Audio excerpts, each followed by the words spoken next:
کل کل نکن تو کل یهو دیدی کلش رفت تو تا شبا باید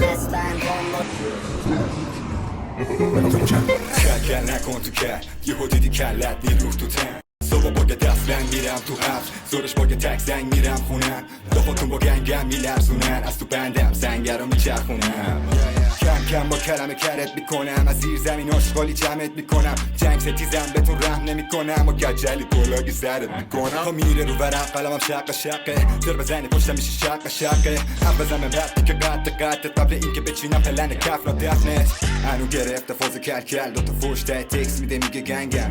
دیدنش دم صف سنگک وقت جنگش رو زفت کرده کف سنگر چاقی ما که گرفتیم سرداری تو رپ و موقع همه خدمت سربازی بودن وقتی همه پی دف و پول و بنگ من تو زیر زمین پر میکردم خشابامو بنگ بنگ پارو پدالت تا دسته میدم فشارش دافه میکنه فقط با یه اشاره تو هم که در رفته زبارت عشقشو داره بره اداره جا بماله واسه رپ فاسفور و تو اینه نه بلوف میزنم نمیخوام کلاف برینم خیلی ریزن اونا که تو رو درش ببینم من که زیر ذره میرم نشو درش ببینم میشنم بیرون تو بند ادامی آخه هشت رو نش دارم با کد نظامی با تو یه پا دو پایین و با ما تا لست و پا میان چون من رپ کنه وارداتی کمیابم توی بنجل صادراتی افغان گله ای میار رو سنن کفدار از دم تر زدی تو آهنگا چی داری بگی واسه دهه 80 ها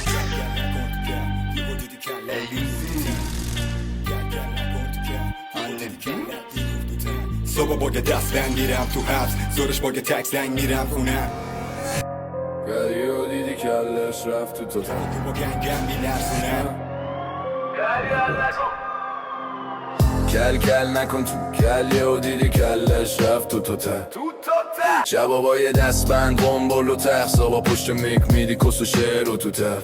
اگه تو آریوانی پس من کیم آریزی رو کاش هیچ وقت شروع نمی‌کردی این بازی رو روزا رو میای میری شبازی رو به قله نمیرسی برم و سرازی رو آریان التی خدای ترپ تو به ما نمیخوری آخه انتپه میگی از حبس بیرونم با یه تلفن کاشون شب و کاندوم میکشیدم جا سلفون کل کل نکن تو کل یهو دیدی کلش رفت تو تا کل کل نکن تو کل یهو دیدی کلش رفت تو تا شبا با یه دستبند قنبل و تخص و با پشت میگو میدی کس و شعر و تو تا کل زندگیت فقط لفظ بودی چاقال بگو ببینم که تو حبس بودی چاقال یه بار پشت میله ها دیدم اتونم در حال استریپ دنس بودی چاقال میگه دافا میدم با گنگم تکون چاقال باز خوابت برده انگوش بکون ریدم وسط فری استایلاتون اصلا کیرم تو جفتر دوتون من مارم تو پونه برو کیرم تو کونه هیچ بلشتی مثل تو انقدر کس و شعر نمیخونه